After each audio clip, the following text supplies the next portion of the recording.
안녕하세요 여러분, 이창현 약사입니다. 한 주간 다들 잘 지내셨나요? 오늘도 생존학적 관점으로 건강에 대해서 알아보는 시간을 가져보려고 합니다. 복습을 해보면 첫 번째 시간에서는 우리가 병리학적 관점과 생존학적 관점의 차이점에 대해서 이야기해 보았습니다. 병리학적 관점이나 생존학적 관점은 어떤 증상에 대해서 해석하는 방법에 대한 이야기지, 그것이 절대적으로 옳다 그르다라는 어떤 그런 진실에 대한 문제는 아닙니다. 여러분들이 어떻게 해석하느냐에 따라서 그 해석하는 내용이 달라질 수 있다는 것에 대해서 생각을 고정하지 마시고 유연하게 해석을 해보시라는 의미에서 생존학적 관점에 대해서 이제 소개를 해드린 것이고요. 두 번째 시간에서는 생존학적 관점으로 피로와 고혈압 그리고 콜레스테롤에 대해서 알아보았습니다. 생존학적 관점에서는 피로와 고혈압 그리고 콜레스테롤이 우리에게 어떤 신호를 주는 생존 신호라는 것을 이해할 수가 있었습니다. 해석하는 방법에 따라서 우리가 대처할 수 있는 방법들이 달라지기 때문에 여러분들이 어떤 증상을 느끼실 때 어떻게 해석할 것인가에 대해서 한번 조금 더 생각해보는 시간을 가져보시고요. 오늘은 당뇨와 암 그리고 불면증에 대해서 생존학적 관점으로 어떻게 해석을 할 수 있는지 대해서 알아보도록 하겠습니다. 먼저 당뇨에 대한 이야기를 해보려고 하는데요. 보통 당뇨라고 하면은 인슐린에 대한 문제라고 생각을 할 수가 있습니다. 당뇨는 인슐린이 이제 부족해지거나 인슐린이 충분하더라도 인슐린이 제대로 일을 하지 못하는 저항성을 가질 때 우리가 당뇨병에 걸렸다라고 해석을 할 수가 있는데요. 보통은 당뇨와 고혈당을 구분해서 이야기하진 않지만 엄밀하게 이야기하면은 고혈당과 당뇨는 조금 다르다라고 이야기할 수가 있습니다. 우리가 음식을 먹게 되면은 탄수화물은 입에서 소화가 되고 그리고 단백질은 위에서 소화가 되고요. 그리고 다 분해되지 못한 탄수화물과 단백질 그리고 지방 성분들은 소장과 대장에서 분해가 돼서 마지막으로 몸 안으로 이제 흡수가 되게 됩니다.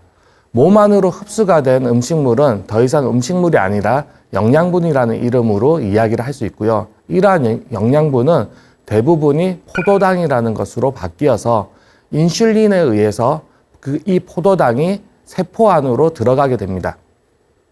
우리는 살아가면서 에너지를 쓰게 되고요. 에너지가 없으면 생명 활동을 중단하게 됩니다. 심장이 뛰고 피가 돌고 생각을 하기 위해서는 그것을 수행할 수 있는 에너지가 필요한데요. 이러한 에너지는 세포의 미토콘드리아에서 포도당을 이용해서 ATP라는 에너지를 만들게 됩니다.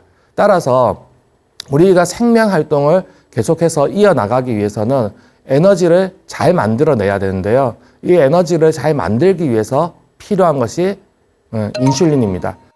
만약에 인슐린이 없다면 세포 안으로 당을 넣을 수가 없기 때문에 우리는 ATP를 생성할 수가 없게 되고 에너지가 고갈 상태에 이르게 됩니다. 따라서 우리가 생명 활동을 잘 유지하기 위해서는 인슐린이라는 물질이 잘 분비되거나 또는 인슐린이 잘 작동을 해서 우리가 원활하게 에너지를 만들 수 있도록 해야 됩니다. 하지만 인슐린이 분비가 잘 되지 않는다든지 또는 인슐린이 분비가 되었지만 그것이 잘 작동하지 못해서 세포에서 포도당을 활용해서 ATP를 만드는 것이 잘 이루어지지 않는다고 한다면 그때 우리는 당뇨병이라는 진단을 내리게 되는데요. 엄밀하게는 이때는 고혈당 증상이라고 이야기할 수 있습니다. 왜냐하면은 당이라는 것을 에너지를 쓰기 위해서 이제 세포 안으로 밀어 넣어야 되는데 인슐린이 작동을 하지 않았다라는 것은 혈액 중에 당이 높게 나오기 때문에 이때 고혈당이라는 진단을 내리게 되는 것이고요. 이런 고혈당 증상이 계속되게 되면은 혈액이 엉겨 붙는다든지 또는 문제가 생길 수가 있습니다. 따라서 병리학적 관점에서는 혈당이 높다라는 것 자체는 나의 혈관이 막혀서 죽을 가능성이 높아지는 아주 나쁜 증상이기 때문에 혈당을 낮추는 것을 목표로 하고 있습니다. 혈당을 낮추기 위해서는 여러 가지 방법을 쓸 수가 있는데요. 보통은 운동을 해서 혈당 소모량을 늘리거나 또는 식이 조절을 통해서 당의 섭취를 줄이는 방식을 쓰게 됩니다. 운동을 하거나 식이 조절을 하게 되면은 당연히 체중이 줄어들게 되겠죠. 그래서 고혈당일 때는 일단 체중 감소를 목표로 하는 것이 일반적이고요. 그리고 이제 약물요법으로서는 인슐린 분비가 잘 되지 않는다라고 판단이 됐을 때는 인슐린 분비를 자극하는 약물을 쓰기도 하고요. 그리고 인슐린이 분비가 되었지만 인슐린이 잘 작동을 하지 않는 저항성을 가지고 있다라고 판단이 될 때는 그 저항성을 낮추는 인슐린의 감수성을 높이는 그런 약물을 쓰기도 합니다. 또한 우리가 정상적인 상태일 때는 신장에서 당이 걸러져서 소변으로 배출되기 전에 다시 이 당을 흡수하는, 재흡수를 하는 그런 기전을 가지고 있는데 어떤 약물은 신장 기능을 억제함으로써 포도당의 재흡수를 막기도 합니다. 이러한 다양한 방법으로 우리는 혈당을 낮추기 위해서 노력을 하는데요. 병리학적 관점에서는 이렇게 이루어지는 것들을 이제 혈당 강화제 또는 당뇨약이라고 명칭을 하기도 합니다. 그렇다면 과연 이렇게 혈당 강화제를 사용해서 혈당만을 낮추는 것이 바람직한가에 대해서 생존학적 관점으로 우리가 생각을 해볼 수가 있는데요. 첫 번째로 신장을 억제해서 포도당의 재흡수를 막는 경우에는 신장 기능이 계속해서 억제를 당하기 때문에 시간이 지속됐을 때는 신장 기능 자체가 떨어질 가능성이 높습니다. 신장 기능이 떨어지게 되면 만성 신부전증에 의해서 투석을 하게 되는 경우도 발생하는데요. 실제로 당뇨 환자분들이 제일 두려워하는 것이 신장 기능이 떨어져서 투석을 하는 것입니다. 하지만 이런 투석은 약물에 의해서도 만들어질 수 있기 때문에 꼭 당뇨약을 먹는 것이 바람직한 것인가에 대해서는 생각을 해볼 필요가 있습니다. 우리가 인슐린이 분비가 줄어들었거나 인슐린의 저항이 생겼을 경우에 병리학적으로서는 문제가 생겼다라고 해석을 하지만 생존학적 관점에서는 인슐린의 분비를 의도적으로 줄였거나 또는 인슐린의 저항을 의도적으로 높였다라고도 해석을 할 수 있습니다. 우리의 뇌는 그럴 만한 이유가 있기 때문에 그런 의도를 가지고 그것을 조정했다라고도 생각을 할 수 있는데요. 이렇게 사건을 보는 시선을 바꿔주는 것만으로도 해석이 달라지고 문제를 해결할 수 있는 방법이 달라질 수가 있습니다. 만약에 의도적으로 인슐린의 분비를 줄였거나 인슐린의 저항성을 높였다라고 생각을 한다면 과연 의도가 무엇일까요? 우리가 인슐린이라는 것이 세포에서 혈당을 사용해서 ATP를 만드는 것을 하기 때문에 ATP를 많이 만든다라는 것은 생명활동에 상당히 좋은 일입니다. 따라서 일반적으로는 인슐린의 분비를 억제하거나 인슐린의 저항성을 높일 이유는 없다라고 생각을 할 수 있습니다. 하지만 만약에 여러분이 쉬지 않고 계속 에너지를 사용한다면은 우리가 그 에너지를 사용할 때 생기는 찌꺼기라는 것이 있습니다. 이러한 찌꺼기가 몸속에서 많이 쌓여가지고 에너지의 사용을 방해하고 있는 그런 환경이라고 한다면 에너지를 계속 쓰기보다는 청소하는 시간을 가져야 합니다. 따라서 인슐린의 분비를 억제하거나 인슐린의 저항성을 가졌다라고 한다는 것은 우리 몸에 찌꺼기가 많아졌고 휴식을 취해야 된다라는 하나의 신호일 수도 있습니다. 단지 혈당이 높아져서 문제가 생긴다라고 이야기하기보다는 혈당이 왜 높아졌는지에 대해서 이해를 할 필요가 있다라고 생각을 할 수가 있습니다. 인슐린 저항은 보통 간과 근육, 지방세포에서 일어나게 되는데요. 이 주요 원인은 스트레스라고 이야기를 할 수가 있습니다. 결과적으로 우리가 스트레스를 받게 되면은 인슐린 저항이라는 게 생기게 되는데 이 스트레스라는 것은 결과적으로 우리가 에너지를 많이 쓰게 됐다라는 이야기가 되는 것입니다. 보통 스트레스 상황이라고 한다면 우리가 그 상황을 벗어나기 위해서 생각을 많이 해야 되고 또 몸을 많이 써야 됩니다. 그렇기 때문에 단순히 말로는 스트레스를 받았다, 내가 스트레스를 받고 있다라고 표현할 수 있지만 실제로 몸 안에서는 스트레스에 대응하기 위해서 스트레스 호르몬이 나오게 되고 또 몸을 긴장 상태로 유지하기 위해서 호르몬을 분비하면서 신경을 각성시킵니다. 따라서 우리가 스트레스라고 생각하는 그런 상황에서는 평상시보다 에너지 소모가 훨씬 더 높아지게 되는데요. 이런 경우에 우리는 그만큼 에너지를 썼기 때문에 휴식을 취해야 되는 시간이 필요로 합니다. 따라서 인슐린의 저항을 만들어서 더 이상 에너지를 사용하지 않겠습니다. 나는 더 이상 에너지를 만들지 않을 테니 쓰지 마시고 휴식을 하십시오라는 우리 몸에서 여러분들에게 보내는 일종의 휴식 신호라고 볼 수가 있습니다.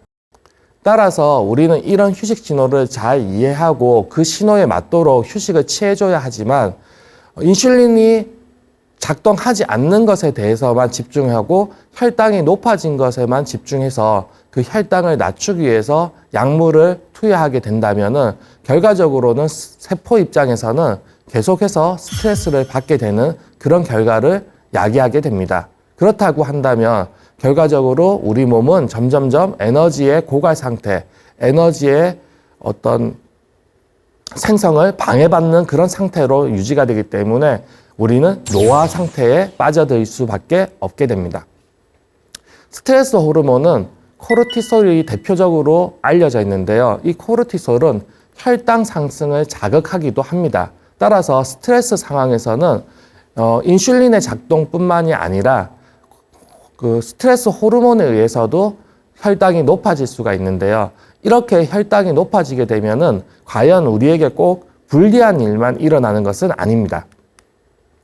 우리의 뇌세포는 평상시에도 인슐린하고는 상관없이 에너지를 만들어냅니다. 따라서 뇌세포는 사실 인슐린이 중요하지가 않습니다. 인슐린이 없어도 포도당을 에너지로 쓸 수가 있는 그런 특이한 구조를 가지고 있는데요. 만약에 우리 몸에서 인슐린의 부족 또는 인슐린의 저항이 생겨서 에너지의 고갈이 일어난다고 하더라도 실제로 뇌세포는 영향을 받지가 않습니다. 하지만 우리 몸을 움직이기 위해서는 뇌신경세포들이 계속해서 일을 해야 되기 때문에 실제로 몸이 피곤하지 않는다고 하더라도 신경은 계속해서 움직였기 때문에 신경의 피로도는 높을 가능성이 있습니다. 만약에 제가 왼쪽 팔을 계속 움직였다고 했을 때 오른쪽 팔에 문제가 생기진 않습니다. 다시 얘기해서 우리가 몸에 어떤 문제가 생긴다라고 한다면 일반적으로 사용했던 곳에 문제가 생길 가능성이 높은데요. 몸을 많이 쓰신 분들은 몸에 문제가 생기기도 하겠지만 신경을 많이 쓰신 분들은 신경세포에 문제가 생기기도 합니다. 우리가 에너지를 사용했을 때 생기는 찌꺼기들이 만약에 신경세포를 많이 썼을 때, 스트레스 상황에 놓였을 때, 생각이 복잡했을 때 이런 경우라고 한다면 뇌 세포, 뇌 신경에 찌꺼기들이 많이 쌓이게 될 것이고요. 이렇게 찌꺼기가 많이 쌓이게 되면은 결과적으로 에너지를 사용하는 효율이 떨어지게 됩니다.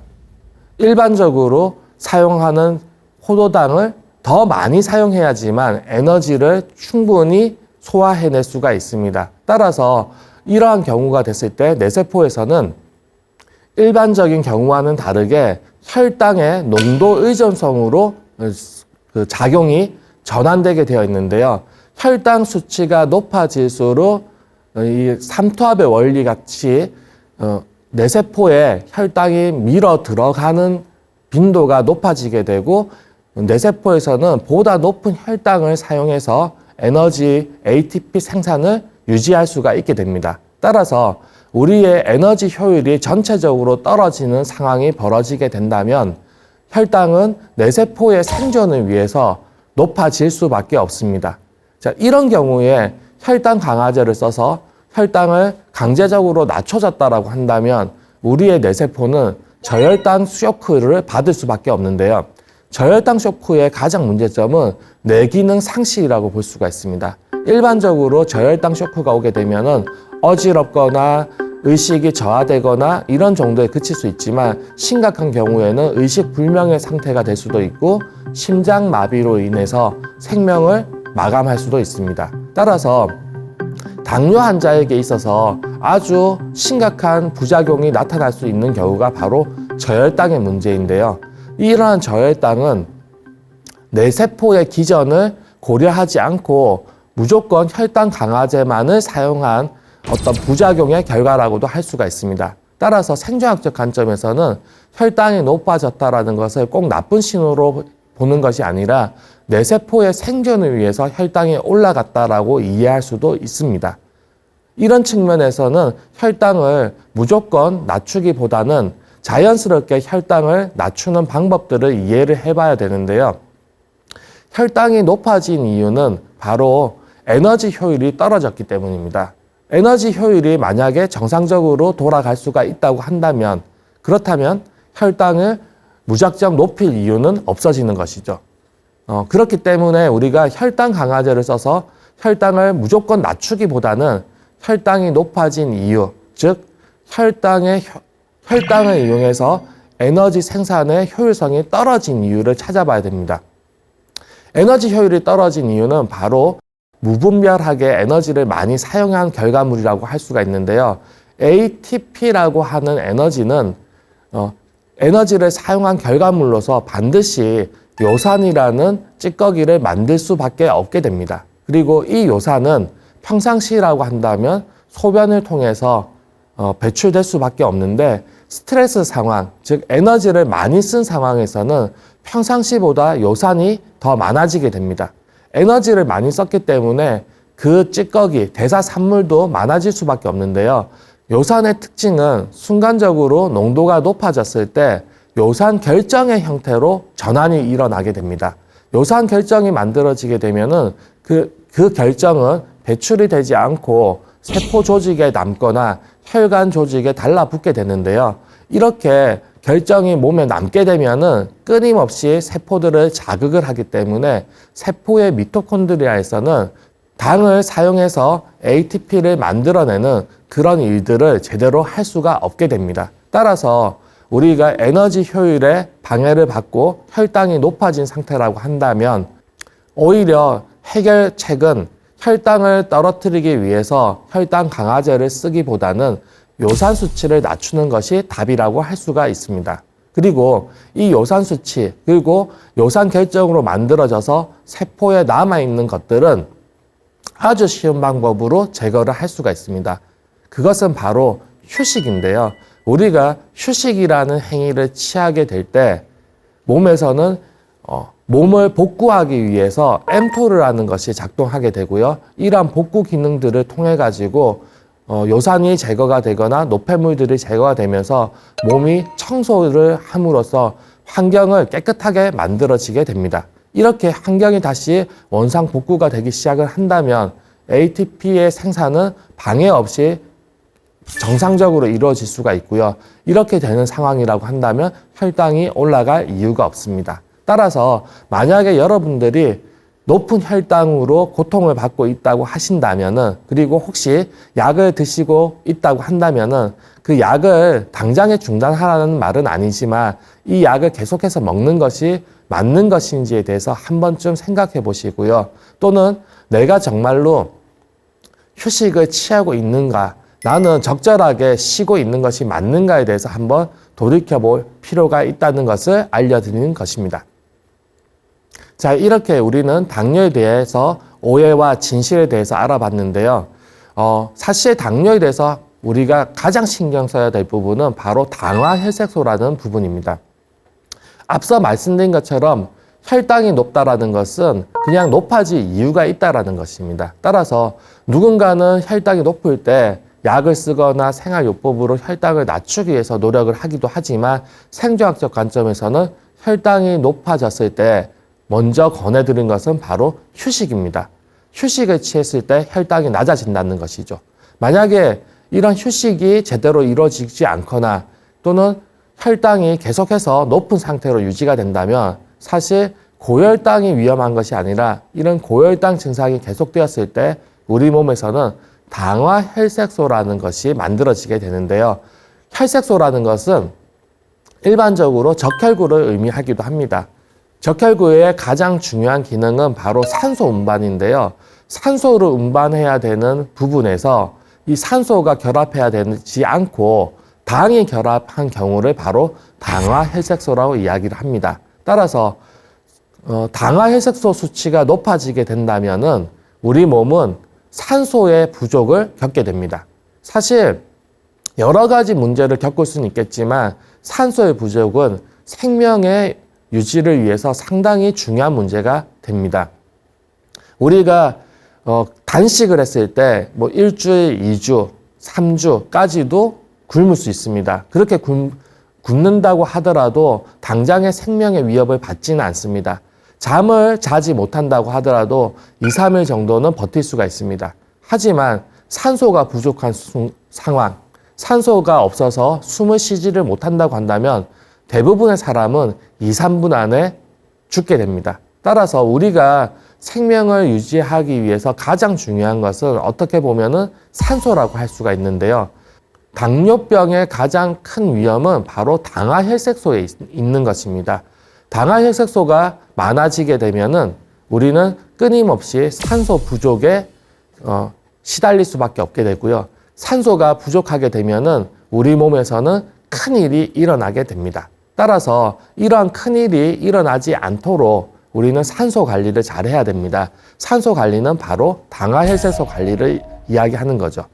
당화혈색소는 한 번 만들어지면 보통 수명이 2개월에서 3개월 정도 유지가 됩니다. 따라서 내가 지금 피 검사를 해서 당화혈색소 수치가 높다고 해서 일주일 동안 열심히 운동하고 약을 먹고 식이 조절을 한다고 해서 일주일 뒤에 다시 검사를 해서 당화혈색소 수치가 떨어지지는 않습니다. 그래서 이 검사는 보통 3개월 주기로 하게 되어 있는데요.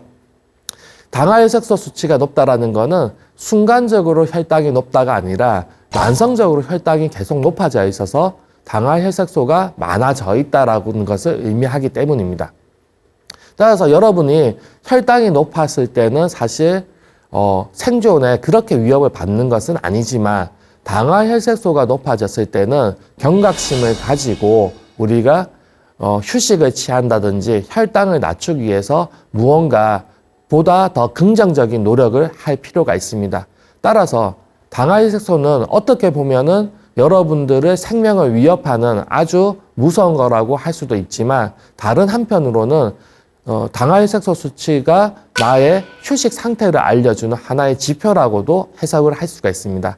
따라서 여러분들이 만약에 당화혈색소 수치가 높다라고 한다면 이 당화혈색소를 낮추기 위해서 약만 먹지 마시고 휴식을 꼭 취해 주시기를 부탁드리도록 하겠습니다. 만약에 이렇게 당화혈색소가 계속 높아졌을 경우에 제가 이제 큰 일이 생길 수가 있다라고 말씀을 드렸었는데요. 큰 일이란 과연 무엇일까요? 우리가 보통 여러 가지 질병에 시달리기도 하지만 그 중에서 제일 싫어하는 병이 몇 가지가 있습니다. 그 중에 아마도 1위가 암이지 않을까 싶은데요.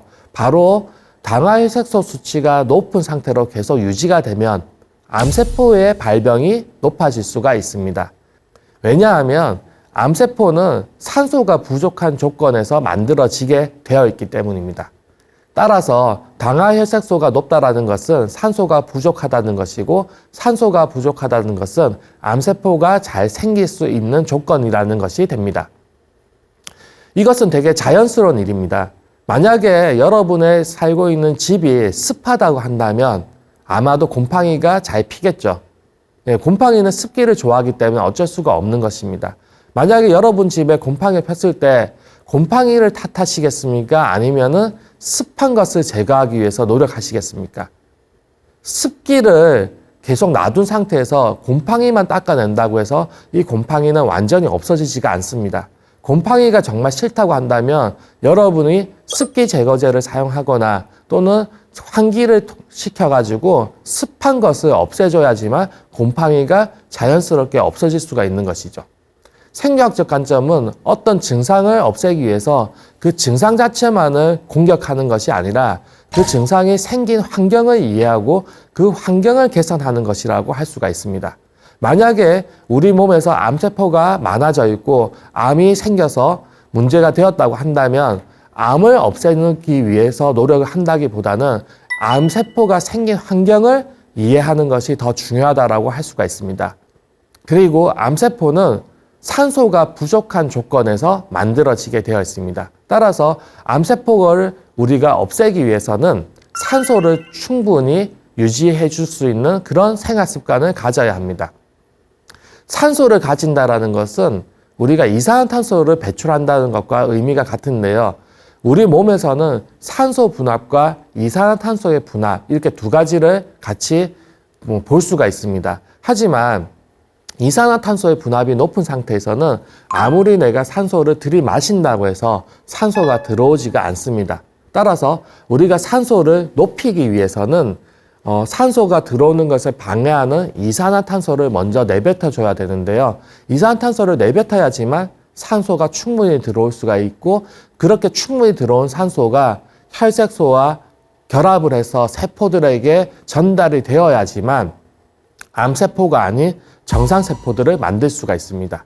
만약에 당화혈색소가 높은 상태라고 한다면 아무리 산소를 많이 마시고 이산화탄소를 내뱉는다고 하더라도 결합을 할 수 있는 혈색소가 부족하기 때문에 산소 농도는 높아질 수가 없습니다. 따라서 우리가 암을 극복하기 위해서는 두 가지 노력이 필요한데요. 한 가지는 당화혈색소를 낮추기 위해서 휴식을 충분히 취해야 한다는 것이고요. 두 번째로는 우리 몸에 알게 모르게 많이 존재하고 있는 이산화탄소를 계속해서 배출해 줄 필요가 있다는 것입니다. 어떤 분들은 내가 이산화탄소가 하나도 없는 것 같다. 근데 어떻게 내 몸에 이산화탄소가 있어? 이런 게 이산화탄소는 기체인데 어떻게 몸에 계속 있을 수가 있지? 라고 의문을 제기할 수도 있지만, 만약에 여러분들이 수영장 물에 이렇게 가만히 힘을 빼고 누워 있다고 했을 때 우리 몸이 뜨지 않겠습니까? 이렇게 몸이 뜬다라는 것은 몸에 기체가 있다라는 것이고, 이 기체는 아마도 이산화탄소의 가능성이 상당히 높을 것입니다. 따라서 우리 몸에서는 이산화탄소가 상당히 배출되지 않은 이산화탄소가 상당히 많다라고 볼 수가 있고요. 이렇게 배출되지 않고 남아있는 이산화탄소는 몸에서 약간의 어떤 고체 이산화탄소의 형태로도 남아있기도 합니다. 이런 이산화탄소는 어디에 많이 붙어 있냐고 한다면 이 폐 근처에 많이 남아있을 수가 있는데요. 이런 이산화탄소를 적극적으로 배출해주기 위해서 우리는 숨을 후 하고 이렇게 내쉬는 동작을 하면서도 폐를 이렇게 자극하거나 또는 손을 들어서 몸을 이렇게 비틀어주면서 이 붙어있는 이산화탄소들을 계속해서 내뱉어주는 그런 운동을 해줄 수도 있습니다. 이산화탄소를 내뱉는다라는 것은 사실 우리가 의도하지 않아도 숨을 쉬면서 이루어지는 행위이기도 하지만, 남아있는 이산화탄소를 내뱉기 위해서는 우리가 조금은 의도를 가지고 행동을 할 필요가 있습니다. 물론 평생 동안 잘 하지 않았던 행동이기 때문에 이것이 습관으로 잡히기에는 시간이 오래 걸리지만, 여러분들이 하루에 한 번이나 두 번, 오랜 시간이 아니라 생각이 날 때마다 이런 동작들을 해주시고 이산화탄소를 내뱉어 주신다고 한다면 여러분들 몸에는 보다 산소 농도가 높게 지속될 수가 있을 것입니다. 자, 그리고 산소 농도를 높이기 위해서는 휴식이 필요하다고 말씀을 드렸는데요. 이 휴식이 필요한 이유는 바로 당화혈색소 때문입니다. 당화혈색소가 많이 있는 상태에서는 아무리 내가 산소를 들이마시고 이산화탄소를 내뱉는다고 하더라도 결과적으로는 내 몸의 산소 농도가 낮기 때문에 정상세포보다 암세포가 만들어질 가능성이 높아질 수밖에 없는데요. 일반적으로 정상인 같은 경우에도 하루에 3,000개, 5,000개, 많게는 10,000개의 암세포가 생기기도 합니다. 이렇게 생긴 암세포는 자연적인 면역 활동에 의해서 소멸되게 되는데요. 만약에 암세포가 더 많이 생기게 되고, 그리고 자연스럽게 이 암세포가 제거되지 않는다고 한다면 암세포들이 몸속에 남아있는 양들이 점점 많아지게 되고, 이러한 암세포들이 조직화되고, 그리고 이런 조직들이 기관에 많아지게 되면은 결국은 장기 기능으로서 제대로 작동을 할 수가 없기 때문에 우리는 생명에 심각한 위협을 받게 됩니다. 따라서 우리가 암세포를 없애기 위해서는 암세포가 생기지 않도록 만드는 것도 중요하지만, 만들어진 암세포를 정상적으로 면역 활동을 통해서 제거를 하는 것도 필요합니다. 정상적인 면역 활동이라는 것은 바로 에너지가 충분할 때, 에너지가 높은 상태일 때 일어나는데요. 이렇게 이야기를 하다 보니 당뇨와 암에 대해서 공통적인 부분이 바로 에너지라는 것을 우리가 이해할 수가 있게 됩니다. 에너지라는 것이 충분할 때 우리의 몸은 면역세포의 활동이 더 높아지게 되는데요. 에너지라는 것은 바로 ATP를 이야기했습니다. 따라서 몸 상태, 면역 상태가 잘 작동하기 위해서는 우리는 ATP 상태가 높아야 되고요. ATP가 높기 위해서는 바로 인슐린이 잘 작동해서 세포에서 당을 ATP로 잘 바꿔줘야 됩니다. 따라서 에너지 측면에서 보면은 당뇨병과 암은 아주 밀접하게 연결되어 있다고 볼 수가 있습니다. 그렇기 때문에 내 몸에 암세포가 많아져 혹시 암 판정이 난다고 한다면 제일 먼저 취해야 되는 행동이 바로 휴식입니다. 우리가 평상시에 과로하고 피곤했을 때 우리 몸에서는 에너지를 너무 많이 썼다라는 흔적, 바로 요산이라는 것이 몸에 남게 되고요. 이 요산에 의해서 세포의 미토콘드리아에서는 다시 ATP 에너지를 생산하는 것을 방해받게 됩니다. 따라서 피곤에 의해서, 스트레스에 의해서 요산 수치가 많아졌을 경우에는 결과적으로는 우리의 에너지 수준은 떨어지게 되고요. 이렇게 에너지 수준이 떨어졌을 때 고혈당 증상이 나타나게 되고, 이런 고혈당 증상이 오랫동안 지속되게 되면은 당화혈색소 수치가 높아지게 됩니다. 그리고 이런 상태가 또 유지가 되게 되면은 산소가 부족해지기 때문에 암세포가 더 잘 만들어지게 되는데요. 그렇다면 이 암세포는 과연 꼭 나쁜 거라고 이야기를 해야 될까요? 사실 우리의 몸은 세포로 구성이 되어 있고요. 이 세포들이 모여서 조직이 되고, 이 조직들이 모여서 장기, 기관이 됩니다. 그리고 이런 장기들이 여러 개가 모여서 우리의 인체를 구성하게 되고, 이런 장기들의 어떤 유기적인 관계를 통해서 우리는 생명 활동을 지속적으로 할 수가 있습니다. 따라서 산다라는 것은 장기 활동이 잘 이루어지고 있다는 것이고, 장기 활동이 잘 이루어지기 위해서는 장기를 구성하고 있는 조직이 건강해야 되고, 조직이 건강하기 위해서는 바로 조직을 구성하고 있는 세포가 건강해야 됩니다. 근데 이 세포는 수명이 있습니다. 우리는 이때까지 태어나서 아직까지 죽어본 적이 없지만 세포들은 끊임없이 일을 하면서 수명이 있기 때문에 죽고 새로 만들어지는 것을 반복하게 됩니다. 이것을 세포 분열이라고 이야기하는데요. 세포가 분열될 때도 에너지가 필요합니다. 세포가 분열할 때 에너지가 높은 상태로 유지가 된다면 보다 좋은 세포가 만들어지게 되고요. 에너지가 낮은 상태로 유지가 된다면은 질이 떨어지는 세포가 만들어지게 됩니다. 만약에 이렇게 질이 떨어지는 세포가 만들어지게 되면은 장기로서의 기능이 점점 약해질 수밖에 없고요. 이런 장기 기능이 약해졌을 때 우리는 생명 활동을 유지하기 위해서 그 기존의 몸을 구성하고 있던 어떤 상태에서 약해진 장기의 상태를 고려해서 무언가들을 수정할 수밖에 없습니다. 이게 뭔가 수치들이 바뀌는 것을 항상성이 변했다라고 이야기를 하는 것인데요. 항상성이 바뀐 것을 바로 노화라고 이야기를 합니다. 따라서 우리가 겪게 되는 노화는 어떻게 보면은 세포의 변화라고 볼 수가 있는데, 이 세포의 질이 떨어지는 가장 큰 이유는 바로 에너지가 낮아졌기 때문입니다. 그래서 이 에너지를 관리하는 것은 아주 중요한 문제라고 할 수 있는데요. 만약에 에너지가 너무나 떨어져서 우리가 세포를 분열할 수가 없는 상태라고 한다면 어떻게 될까요?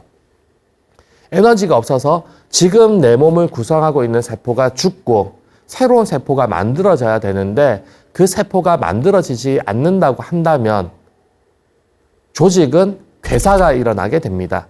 한마디로 조직을 구성할 수가 없게 된다는 것이죠.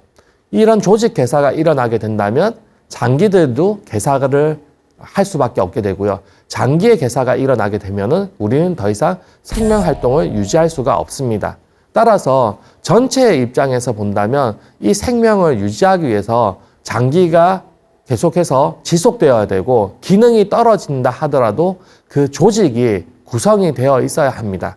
그렇기 때문에 에너지가 낮아진 상태에서는 기능이 좀 낮더라도 조직을 구성할 수만 있는, 그렇게 조직이 괴사되지 않고 구성이 될 수 있게끔만 하는 것을 생존 목표로 잡을 수가 있는데요. 에너지를 쓰지 않고 세포를 만들 수 있는 유일한 세포가 바로 암세포입니다. 물론 에너지가 하나도 들지 않는 건 아니지만 가장 저렴한 비용으로 만들 수 있는 세포가 암세포이기 때문에 우리가 에너지 고갈 상태일 때는 정상세포보다는 암세포를 만들어낼 가능성이 훨씬 더 높아지게 되는 것입니다. 그리고 에너지 고갈 상태가 됐을 때는 당연히 요산이 많은 상태이기 때문에 우리 몸에서는 산소가 부족한 조건이 됩니다. 따라서 에너지가 부족해졌다라는 얘기는 산소가 부족하다는 것과 같은 말이고, 이 조건은 암세포가 더 잘 만들어질 수 있는 조건이 되기 때문에 우리 몸에서는 정상세포보다는 암세포를 만들어내게 됩니다. 자, 이런 측면에서 보게 되면 암세포는 우리가 싫어하는 세포이기도 하지만 만약에 암세포가 없다고 한다면 순간적으로 조직은 괴사가 일어나게 되고 장기 기능은 떨어져서 우리는 급작스럽게 생명의 위협을 받을 수도 있습니다. 이런 관점에서 보면은 어쩌면 암세포는 당장 죽을 수 있는 이 생명을 6개월, 1년, 2년 이렇게 조금이라도 더 연장해주기 위해서 조직이 괴사되지 않도록 막아줄 수 있는 생존 반응이라고도 해석을 해줄 수가 있습니다. 따라서 암세포를 무작정 싫어하기보다는 우리가 이 암세포가 생긴 환경을 이해하고 이것이 생존 반응이라는 것을 이해할 때 이 암세포를 없애기 위해서 내가 어떻게 행동해야 될 것인가를 조금 더 이해할 수가 있다라고 할 수가 있습니다. 자, 이런 측면에서 제가 계속해서 강조하고 있는 것이 바로 휴식인데요. 에너지 고갈 상태에서 에너지가 다시 회복이 되기 위해서는 우리는 반드시 휴식을 취해야 합니다. 휴식이라고 한다면 대부분의 사람들이 잠을 이야기하는데요. 잠을 못 자는 사람들이 너무나 많습니다. 잠을 자야 하는데 잔다고 누웠지만 잠이 오지 않고 뒤척이다가 날밤을 새기도 합니다. 이러한 증상을 바로 불면증이라고 합니다.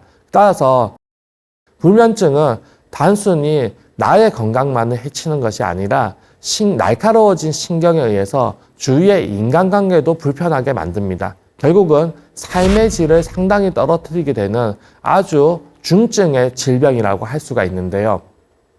이러한 불면증은 사실 마음이 불안한 상태와 연결이 됩니다. 마음이 불안하면은 우리는 계속해서 생존을 위한 고민을 해야 됩니다. 불안이라는 것은 나의 생명이 위협을 받고 있을 때 일어나는 현상입니다. 이것을 일종의 스트레스라고도 이야기를 할 수 있는데요. 우리가 스트레스를 받으면 마음이 불안해지고 나의 생존을 어떻게 계속 이어나가야 될까를 고민하게 됩니다. 내가 눈을 감고 있다고 하더라도 나의 뇌에서는 생존의 문제들을 끊임없이 고민하기 때문에 마치 나의 뇌가 24시간 동안 계속 깨어있다라고 느낄 수가 있습니다. 앞서 시간에서 제가 돌고래의 잠에 대해서 이야기를 해본 적이 있는데요. 끊임없이 물속에서 움직이고 숨을 쉬어야 되는 고래나 돌고래는 잠을 자기 위해서 잔해와 운해가 번갈아 가면서 잡니다. 그렇다면은 고래와 돌고래는 잠을 잔다라고 느낄까요? 그렇진 않겠죠. 잠을 잔다라는 것은 뇌 기능이 다 잠에 들었을 때 우리가 인지하지 못하는 상태일 때 잠에 들었다라고 이야기할 수 있습니다. 다시 이야기하면은 우리는 잠을 잔 것을 알 수가 없습니다. 잠을 잔 것을 모르는 상태에서 뇌신경이 깨어있기 때문에 우리는 깨어있다라는 것을 인지하게 됩니다.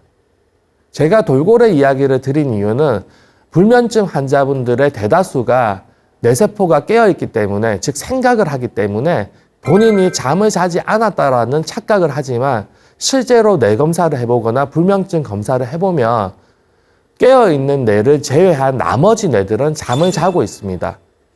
여러분들이 생각하시는 것처럼 한숨도 못 자는 그런 경우는 거의 없다라고 볼 수가 있습니다.